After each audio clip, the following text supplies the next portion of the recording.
നമ്മളിപ്പോൾ ഒരു സ്ട്രോബെറി തോട്ടത്തിൻ്റെ ഫ്രണ്ടിലാണുള്ളത്.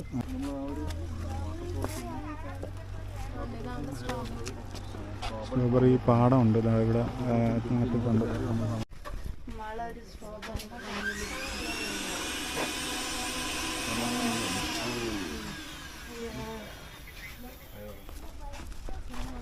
നമ്മൾ നേരത്തെ വാട്ടർഫോൾസ് കണ്ടിട്ട് ഇപ്പോൾ ഒരു സ്ട്രോബെറി ഫാമിലോട്ടാണ് എത്തിക്കുന്നത്. സ്ട്രോബെറി ഇവിടെ ഫുള്ള് കൃഷി ചെയ്തിട്ടുണ്ട്. പക്ഷേ നമ്മൾ എല്ലാവരും ഹാപ്പിയായി വരുന്ന ഒരു വഴിയിൽ നമ്മുടെ ഓഫ് റോഡ് തിരിച്ച് കയറി വരുന്ന വഴിക്കൊരു ജീപ്പ് താഴെ കൊക്കയിലേക്ക് മറിഞ്ഞിടക്കുന്നത് കണ്ടായിരുന്നു. അപ്പോൾ വീണതേ ഉള്ളൂ. നമ്മൾ എത്തിയപ്പോഴത്തേനും അതിലുള്ള ആൾക്കാരെ ഇങ്ങോട്ട് കയറ്റുന്നേ ഉള്ളൂ. ഒരു വലിയ മരത്തിൽ തട്ടിയാണ് ആ ജീപ്പ് നിന്നത്. ഈ ഫാമിലോട്ട്, ഈ സ്ട്രോബെറി ഫാമിലോട്ട് കയറുമ്പോൾ തന്നെ അവരുടെ ഷോപ്പുണ്ട്. സ്ട്രോബെറി ചോക്ലേറ്റ്, പിന്നെ അങ്ങനെ സ്ട്രോബെറി ഐറ്റംസ്, അച്ചാർ, പിന്നെ ജ്യൂസ്, അങ്ങനെയുള്ള കുറേ ഐറ്റംസ് ഉണ്ട്. നമ്മളൊരു ഗ്ലാസ് ജ്യൂസ് വാങ്ങിച്ചായിരുന്നു ടെസ്റ്റ് ചെയ്യാനായിട്ട്. ഒരെണ്ണം ഒരു ചെറിയ ഗ്ലാസ്സാണ്, അത് 50 രൂപയാണ്. അപ്പോൾ അത് വലിയ ഗുണമില്ല. 50 രൂപയ്ക്ക് എന്തായാലും നഷ്ടമാണ്. 20 രൂപയ്ക്കാണെങ്കിൽ വീണ്ടും കുഴപ്പമില്ലായിരുന്നു. പിന്നെ നമ്മൾ ഇനി തിരിച്ചിറങ്ങുമ്പോൾ എന്തെങ്കിലും വേറെ എന്തെങ്കിലും ചോക്ലേറ്റോ അച്ചാറോ അങ്ങനെ എന്തെങ്കിലും വാങ്ങാം. നോക്കാം അങ്ങോട്ട് പോകുമ്പോഴത്തേനും. എമൗണ്ടും കാര്യങ്ങളും എല്ലാം നോക്കണമല്ലോ. ഭയങ്കര സ്ട്രോബെറിയുടെ വില അറിയില്ല, ഭയങ്കര റേറ്റാണ്. അത്യാവശ്യം റേറ്റും കാര്യങ്ങളൊക്കെ ഉണ്ട്.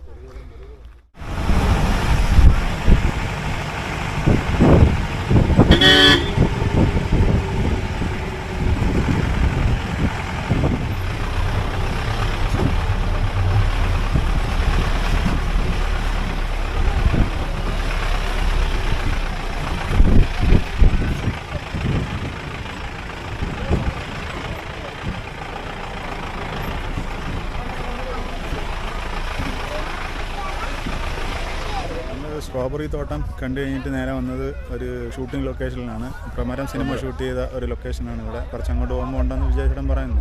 പോയി നോക്കാം. പിന്നെ ഇവിടെ 2-3 ട്രീ ഹൗസും അങ്ങനെയുള്ള സെറ്റപ്പൊക്കെ ഉണ്ട്. പിന്നെ ഒരു ചെറിയൊരു കടയുണ്ട്. അതായത് മുമ്പോട്ടൊന്ന് പോയി നോക്കാം. സിനിമ ഷൂട്ടിംഗ് ലൊക്കേഷൻ ഒന്ന് കാണാം. ആരുമില്ല ട്രീ ഹൗസിൽ. നമുക്ക് വേണമെങ്കിൽ കയറാം. എവിടെ? അത് സ്റ്റെപ്പിലാരും ഇല്ലല്ലോ. പറഞ്ഞില്ലേ കയറണില്ലേ? ആൾക്കാർ മുകളിലല്ലേ, നമ്മൾ കയറുമ്പോൾ അവരിറങ്ങും.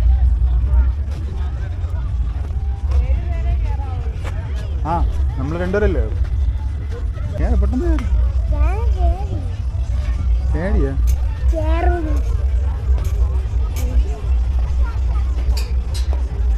അയ്യോ കുറച്ച് സ്റ്റെപ്പേ ഉള്ളായിരുന്നു. അവിടെ വരെ പോവാം.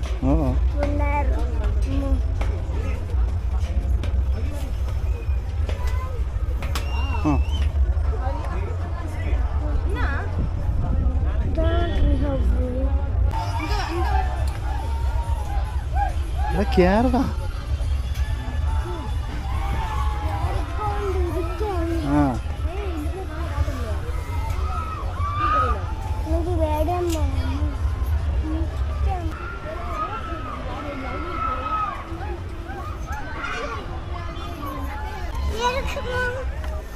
ഇല്ലേ? അത് ഇറങ്ങട്ടെ. ട്രീ ഹൗസിൻ്റെ മുകളിൽ നിന്നുള്ളൊരു വ്യൂ ആണിത്.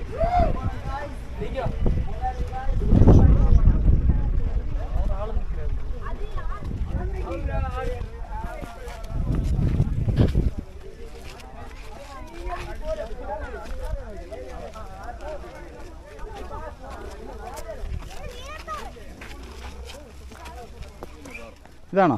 ഇവിടെയാണോ ഷൂട്ടിംഗ് നടന്നത്? ഇവിടെ ഏത് സീനാണ് ഷൂട്ടിംഗ് അറിയാം? ഏത് സീനാണ് ഷൂട്ടിംഗ്?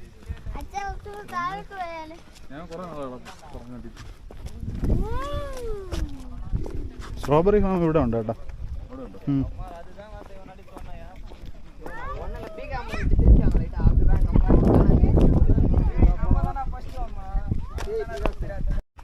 വ്യൂ പോയിന്റ് സൂപ്പറാണ്.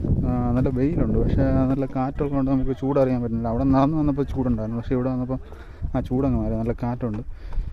നടന്ന് വ്യൂ പോയിന്റിനെങ്കിൽ എൻ്റെ എത്തിയപ്പോൾ ഇവിടെ ഒരു വീടിരിക്കുന്നു എൻ്റെ ഇടയ്ക്ക്, ഉണ്ടല്ലേ?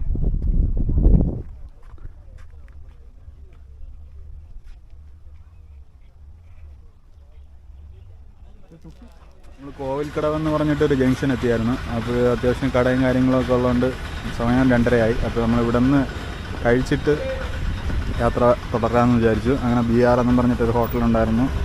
ഡ്രൈവർ പറഞ്ഞ് അത്യാവശ്യം നല്ല ഫുഡുള്ള ഒരു ഹോട്ടലാണെന്ന് പറഞ്ഞ് അങ്ങനെ ഇവിടെ ഇറങ്ങി കഴിക്കാൻ തീരുമാനിച്ചു. അങ്ങനെ വണ്ടി നിർത്തിയാണ്. വണ്ടി ഇവിടെ കിടക്കുന്നുണ്ട്.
ജീപ്പിൽ രണ്ട് പിള്ളേർ അടിച്ചോണ്ട് പോകണ്ട.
സഫാരി പോണെന്ന് പറയണം എപ്പോഴും.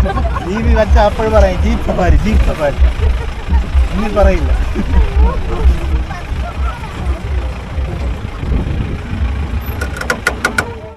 മുരുകൻ മലയുടെ ഓഫ് റോഡിലാണ് നമ്മളിപ്പോൾ കണ്ടത്. കണ്ടില്ലേ എത്രമാത്രം പാറയിലാണ് വണ്ടി കയറുന്നത്. വെറും 2 വീലർ ഡ്രൈവ് വെച്ചാണ് ആ പുള്ളി ഇതിനകത്ത് മിക്ക വണ്ടികളിലും ഇവിടെ 2 വീലർ ഡ്രൈവാണുള്ളത്.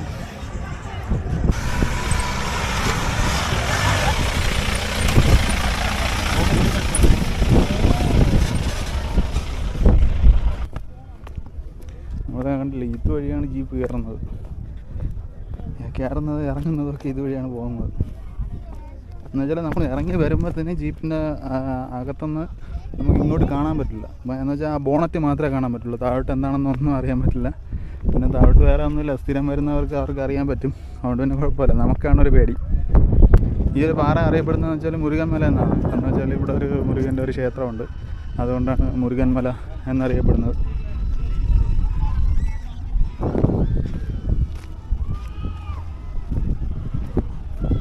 അതെന്തോന്നു 14ാം സ്ഥലമെന്ന് വെച്ചിരിക്കുന്നത്? അതെന്തോന്നു? ഒരു രക്ഷയില്ല കേട്ടോ. ഇത് പാറയിലൊക്കെ എവിടെ മറ്റേ ജീപ്പ് പറഞ്ഞു.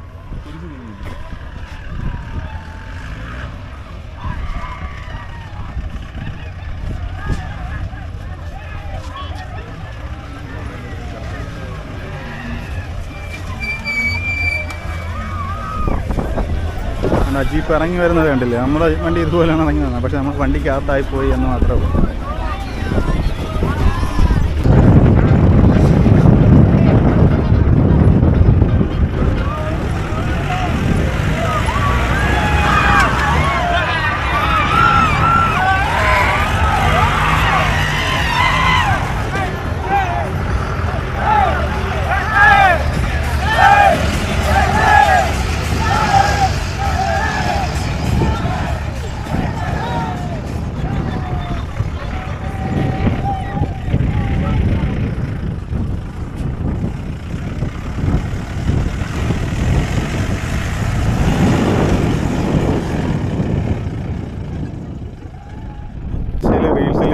കണ്ടിട്ടുണ്ട് എരച്ചിൽപ്പാറ വാട്ടർഫോൾസാണ് ഇവിടെ എന്നാൽ കാണാം, അത് താഴെ കാണാം.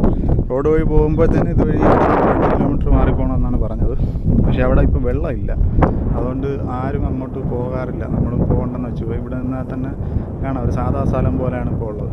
പക്ഷേ നമ്മൾ വെള്ളമുള്ളപ്പോൾ പോയി കഴിഞ്ഞാൽ റീൽസിലൊക്കെ കണ്ടിട്ടുള്ളതാണ്, അതിൽ അതിൻ്റെ തൊട്ടടുത്തൂടെ നമുക്ക് വണ്ടി ഡ്രൈവ് ചെയ്ത് പോകാൻ പറ്റുന്നതാണ്. അതായത് ഇവിടെ കാണാം എരച്ചിൽപ്പാറ, ഇതാ ഈ കാണുന്ന ഭാഗത്താണ് എരച്ചിൽപ്പാറ വെള്ളച്ചാട്ടം വരുന്നത്. ഇതിൻ്റെ മുകളിൽ ഒരുപാട് മുനിയറകളുണ്ട്. ഇവിടെ മുനിയറ ഉണ്ട് ഇവിടെ, പക്ഷേ അത് പ്രൊട്ടക്റ്റ് ചെയ്ത് കമ്പി വേലിയൊക്കെ ഇട്ടിട്ടുണ്ട്. നമ്മൾ നിൽക്കുന്ന ആ ഭാഗത്ത് എല്ലാം പൊളിഞ്ഞു പോയ ഒരു സെറ്റപ്പിലാണ് നിൽക്കുന്നത്. ഇത് നിങ്ങളിവിടെ ജീപ്പ് സവാരി, ജീപ്പിൻ്റെ പാക്കേജൊക്കെ എടുത്ത് വരുന്നെങ്കിൽ ഉറപ്പായിട്ടും ഈ കണ്ടിരിക്കാനൊരു സ്ഥലമാണ് ഈ മുരുകന്മല എന്ന് പറയുന്നത്. കണ്ടില്ല, ഇത്രയും ജീപ്പിൽ ആൾക്കാർ ഇവിടെ വന്നിട്ടുണ്ട്. അപ്പോൾ എന്തുമാത്രം ഒരു എക്സ്പീരിയൻസ് ചെയ്യേണ്ട ഒരു സ്ഥലമാണെന്ന് നിങ്ങൾക്ക് മനസ്സിലായിക്കാം. ഇവിടെ വെച്ചിട്ട് 2 ദിവസം മുമ്പ് ഒരു വണ്ടി ഓവർ സ്പീഡായിട്ട് ഒരു ഡ്രൈവർ ഓടിച്ച് അങ്ങനെ വണ്ടി തലകീഴായി മറിഞ്ഞു. അതിലുണ്ടായിരുന്ന ഒരാളുടെ കാല് പൊട്ടി എന്നാണ് പറയുന്നത്. അതുകൊണ്ട് നമ്മളിങ്ങനെ ഇവിടെ വരുമ്പോഴത്തേനും ഉറപ്പായിട്ട് എക്സ്പീരിയൻസ്ഡ് ആയിട്ടുള്ള ഒരു ഡ്രൈവറിനെ കോൺടാക്ട് ചെയ്തിട്ട് മാത്രം നിങ്ങൾക്ക് ഉണ്ടാകും.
ഇതാണ് നമ്മുടെ ഇത്രയും നേരം കൊണ്ടുവന്ന ഡ്രൈവർ അരുൺ ബ്രോ. അരുൺ ബ്രോയുടെ നമ്പർ നമ്മൾ ഡിസ്ക്രിപ്ഷനിൽ കൊടുത്തേക്കാം. അപ്പോൾ പുള്ളിക്ക് എന്തെങ്കിലും നമുക്ക് എന്തെങ്കിലും ആവശ്യമുണ്ടെങ്കിൽ നമ്മളിവിടെ വരുമ്പോഴത്തേന് പുള്ളിയെ വിളിക്കുക. പുള്ളി ഉറപ്പായിട്ടും എക്സ്പീരിയൻസ്ഡ് ആയിട്ടുള്ള ഡ്രൈവറാണ്. സ്കിൽ ആൻഡ് ഡ്രൈവിംഗ് ആയിരുന്നു. ഉറപ്പായിട്ടും വരുന്നെങ്കിൽ പുള്ളിയെ കോൺടാക്ട് ചെയ്യുക.